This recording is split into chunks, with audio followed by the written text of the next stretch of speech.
एक कोई राम बाबू मल्ला एक डकैत था जी मध्य प्रदेश में ज़्यादा सक्रिय था, लेकिन वो वहाँ से लोगों को किडनैप कर करके और चंबल के रेवाइंस में राजस्थान की तरफ लाके और उनको पकड़ को लिया था, पकड़ लिया एक था, बड़ा कॉमन शब्द है एक्सटॉर्शन पकड़। करता था, वसूली करके फिरौती लेकर के और फिर छोड़ता था। और मध्य प्रदेश के अधिकारियों का ये आरोप था कि राजस्थान की चंबल साइड है, इसको इसने डंपयार्ड बना रखा है और राजस्थान पुलिस इस पे ज़्यादा ध्यान नहीं दे रही, क्योंकि वो इधर अपराध नहीं करता था। ये जो काली तीर और इधर का इलाका था वो मल्ला जाति के लोग थे, तो उनके सजातीय उसको सपोर्ट भी था। तो एसपी साहब ने एक दिन मुझे कहा कि मध्य प्रदेश के अधिकारियों का ये कहना है कि राम बाबू मल्ला का ऑपरेशनल एरिया है वो काली तीर एरिया इसमें, और काफ़ी पकड़ उसने इस इलाके में डाल रखी है। और उसमें एक जसवंत मल्ला को उसका निकट सहयोगी बताया गया। जी, पकड़ का मतलब वो लोग जिनका अपहरण कर लिया गया, अपहरण करके और लाके और उसको छिपा दें अपने इलाके में। तो हम और डेकोइटी ऑपरेशन में जा रहे थे उधर काली तीर इलाके में, तो एक राजस्थान पत्रिका का पत्रकार है राकेश सिंगल जी वो सुबह सुबह हमारे ऑफिस में आया कि कहाँ जा रहे हो, तो हमने कहा कि हम तो डेकोइटी ऑपरेशन में जा रहे हैं। तो बोले मैं भी चलूँगा, तो वो भी हमारे साथ हो लिया। सरमुत्रा थाने से गोलारी, बमपुरा, ये मदनपुर होते हुए आगे फिर गाड़ियाँ नहीं जाती। एक बिल्कुल वी शेप में रेवाइंस हैं जहाँ आपको एक के बाद एक कतारबद्ध होकर के पैदल चलना पड़ेगा। वहाँ जब सामने जा रहे थे तो एक ऊंट पे बैठा हुआ एक लड़का मिला, काली तीर की तरफ से आ रहा था। उसको हमने रोका, तो उसने अपना नाम पूछा, नाम बताया, फिर पिताजी का नाम, तो बोला जसवंत मल्ला। तो जिस टारगेट के लिए हम जा रहे थे उसका लड़का था वो। हमने बात में पूरी उसका ऊंट घुमा नहीं, क्योंकि सकड़ी जगह थी, काफ़ी दूर लेके वापस आके, और जब वो जगह मिली तो वहाँ से ऊंट वापस घुमाया।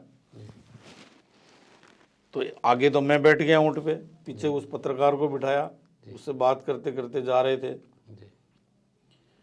और गांव के बारे में काफ़ी कुछ जानकारी उससे हमने हासिल की। बात में हमने भी पूछा कि राम बाबू मल्ला आता है क्या? अब उसने कहा हाँ आता है। तो उसके गांव में पहुंच के जब उसके घर में घुसे तो उसके घर में 2 बंदूकें रखी हुई थी, मजल लोडिंग गन, एक कट्टा मिल गया। तो उसने कहा कि साहब ये तो हर घर में है। तो हमने 4-5 घरों की तलाशी ली, तो वहाँ कोई हर एक घर में किसी में 1 वेपन, किसी में 2 वेपन। वो लीगल थे उस वक्त या इलीगल? तो हम उसको वेपन उठाएं और उसको खाली करें बाहर, क्योंकि सारे लोडेड थे, मजल लोडिंग गन जो बारूद वाली। इस घटना से सारा गांव इकट्ठा हो गया एक तरफ। और मैंने उससे पूछा लड़के से, मैंने कहा तुम ये सारे हथियार क्यों रखते हो? तो उसने कहा कि साहब हमने हरी सिंह, ये सेवर का हरी सिंह डकैत था, उसके भांजे की मुखबिरी की थी और रंजीत ने वहाँ उसके भांजे को एनकाउंटर में मार दिया। तब से सेवर के ठाकुर हमारे से खपा है और कभी भी हमको जान से मार सकते हैं, इसलिए हर घर में वेपन मिलेगा। मुझे भी उसकी बात सुन के मेरे नीचे की ज़मीन खिसक गई। कहीं ऐसा नहीं हो कि हम इस पूरे गांव के ये वेपन भले ही इलीगल हों, लेकिन अगर सारे हथियार बटोर लिए और रात को आके अटैक कर दिया और ये मारे गए तो एक बहुत बड़ा इश्यू बन सकता था। इसलिए मैंने उनको आश्वस्त किया कि जितने वेपन हमने पकड़ लिए वो वापस लौटा जाए, वो तो हम छोड़ेंगे नहीं, लेकिन बाकी हमने घरों की सर्च बंद कर दी। उसके बाद उससे पूछा कि तुम्हारे पिताजी कहाँ हैं? तो बोले वो एमपी की तरफ गए हुए हैं। तो हमने भी वहाँ चंबल में नाव डली हुई थी और वहाँ गए कि चलो हम भी उधर उस साइड में देख के आते हैं उधर का इलाका। तो सारे हमने हथियार हमारे नाव में डाल दिए, हम भी बैठ गए। वो लड़का जो जसवंत मल्ला का बेटा था, उसने वो जो मल्ला नाव चला रहा था वो हमको नहीं बताया कि वो मेरा चाचा है सगा। आँख ही आँख में उन्होंने इशारा किया और उसने हमको कहा कि ये लड़का बहुत अच्छी नाव चलाता है, मैं बूढ़ा आदमी हूँ, तो ये अगर आप इस पे विश्वास करो और इसको चप्पू दे दो तो ये नाव चलाएगा। हमने उसका हाथ एक तौलिए से बांध रखा था और एक आरएसी के जवान को उसको पकड़ा रखा, लेकिन धीरे धीरे वो कॉन्फिडेंस में आ गया तो वो उसका हाथ छोड़ दिया उसने। चंबल के बीच में जाके, और चंबल में काफ़ी उछाल था उस दिन, उफान था, और बीच में मुझे क्या बेवकूफ़ी सूझी, मैंने मेरे वायरलेस सेट को चेक करने के लिए कि धौलपुर कंट्रोल से हमारा कोई संपर्क होता है क्या यहाँ से। मैंने कंट्रोल को कॉल किया, चूँकि हम रात से निकले हुए थे इसलिए एसपी साहब भी पूरी मॉनिटरिंग में थे, तो उन्होंने कंट्रोल हमको कैच करता उससे पहले एसपी ने सीधा हमारे से पूछा कि लोकेशन कहाँ पे और क्या स्थिति है। तो मैं एक ये ध्यान रखे बिना कि हमारे पास एक लड़का, मैंने कहा सर वो तो मुख्य टारगेट तो नहीं आया लेकिन उसका लड़का पकड़ में आ गया और इतने हथियार। वो लड़का पूरा एकदम गौर से मेरी बातें सुन रहा था। जो ही मेरा संवाद खत्म हुआ वो छपाक से सारे चप्पू नदी में डाल दिए और छपाक से चंबल में कूद गया, चंबल में कूद गया, बीच चंबल के अंदर छलांग लगा दी। पहले तो थोड़ी दूर गया आगे और उसके बाद पता नहीं क्या खुरापात उसके मन में आई और वापस घुमा और बोला कि मैं तो मरेंगे और तुमको भी मारेंगे और नाव पलटेंगे। उसके बाद मेरे हाथ में AK-47 थी तो मैंने उसको डराया, लेकिन वो हमारा जो पत्रकार साथी था उसने देसी भाषा में उससे बात करी, उसको समझाया कि ये तेरे को मार देंगे, गोली मार देंगे, इनका कुछ बिगड़ेगा नहीं, तू तो चला जा। तो चप्पू उसने नदी में फेंक दिए। हमारी नाव हिचकोले खा रही थी बीच मझधार में। वो छपाक छपाक करते करते हमारी सांसें रुक गई सबकी, और वो दूर मध्य प्रदेश के किनारे तक जब तक नहीं पहुंचा, हमको ये था कि इसको कोई मगरमच्छ खा जाएगा।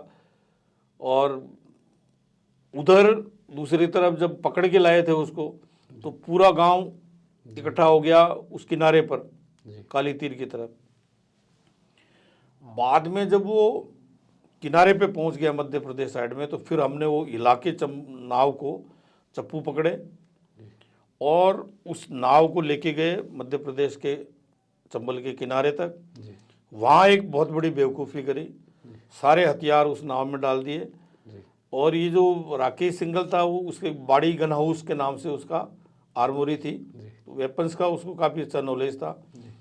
उसको निगरानी पे लगा के और एक RAC का कांस्टेबल था उसको साथ में छोड़ के हम उसके पीछे दौड़े उसको पकड़ने के लिए। 1-1.5 घंटे की मशक्क़त की, काफ़ी दूर तक चले गए, वो मिला नहीं। लेकिन एक बुजुर्ग सा व्यक्ति सामने आता हुआ मिला तो उससे पूछा कि तुम्हारा क्या नाम है, कि जसवंत मल्ला, उसका बाप। तो उसने कहा कि आप लोग, तो हमने बताया कि इस तरह से आए तो तुम्हारी तलाश में थे।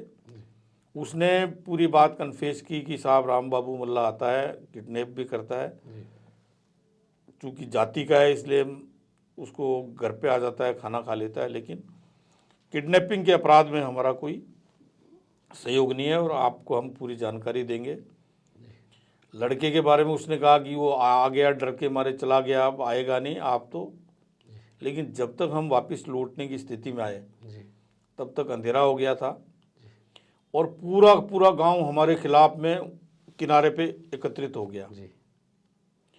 चंबल के मध्य प्रदेश का गांव भी या वो नहीं वापस लौटे काली तीर की तरफ, तो पूरा गांव रास्ता रोक के कि किनारे पे नहीं आने देंगे, बंदूक लेके पूरी मोर्चाबंदी के साथ में। तो हमको हवाई फायर करने पड़े, तब जाके उन्होंने रास्ता दिया, किनारे तक आए। उसके बाद में जैसे वो एक आदीन युगीन सभ्यता में होता है ना, बंदूकें लेके पूरा गांव इकट्ठा है, दूसरी तरफ हमारी मोर्चाबंदी, तो एक बड़े टकराव की स्थिति थी। वो आगे आए, हम उनकी तरफ जाएं, वो पीछे हट जाएं, इस तरह से काफ़ी तनातनी की स्थिति थी। बाद में उसी ऑपरेशन के दौरान हम जहाँ पे काली तीर पे पहुँचे थे तो एक दूसरी टीम को भी वहाँ पहुँचना था, रणजीत सिंह। तो जो एनकाउंटर किया था मुखबिरी रणजीत को देके और सेवर का, तो रणजीत सिंह SHO था कंचनपुर, उसके रिश्ते काली तीर वालों से बहुत अच्छे थे। उन्होंने कहा कि नहीं वो तो हमारी टीम है, उसने दिलासा दिया, लेकिन उन्होंने कहा कि इसको छोड़ो जसवंत को, तब हम इनको रास्ता देंगे। आप जसवंत मल्ला को ले आए थे साथ में? हम जसवंत मल्ला को साथ ले आए, वो लड़का तो भाग गया। तो वार्ता हुई आपस में, और इस शर्त पे उनको तो गांव वालों को ये लगा कि हमने उसका एनकाउंटर कर दिया और उसको जंगल में फेंक दिया। वो ये मानने को तैयार नहीं थे कि वो लड़का भाग गया। तो उन्होंने बार्गेनिंग की कि आप अगर उस लड़के को आप लोगों ने नहीं मारा है तो आप इस जसवंत मल्ला को छोड़ो, और उसके बाद हम उस लड़के को ढूंढ के लाके हम पेश कर देंगे। जी हमने जसवंत को छोड़ा। जी 3-4 दिन बाद में वो उस लड़के को ढूंढ के लेके आ गया सरमोतरा थाने। जी उसने सूचनाएं भी दी, और बाद में उन्हीं सूचनाओं के आधार पे कालांतर में वो पकड़ का जो एनकाउंटर हुआ राम बाबू मल्ला का, जी वो मध्य प्रदेश पुलिस ने किया। जी लेकिन ये एक ऐसी घटना थी जो रोंगटे खड़े कर देने वाली थी।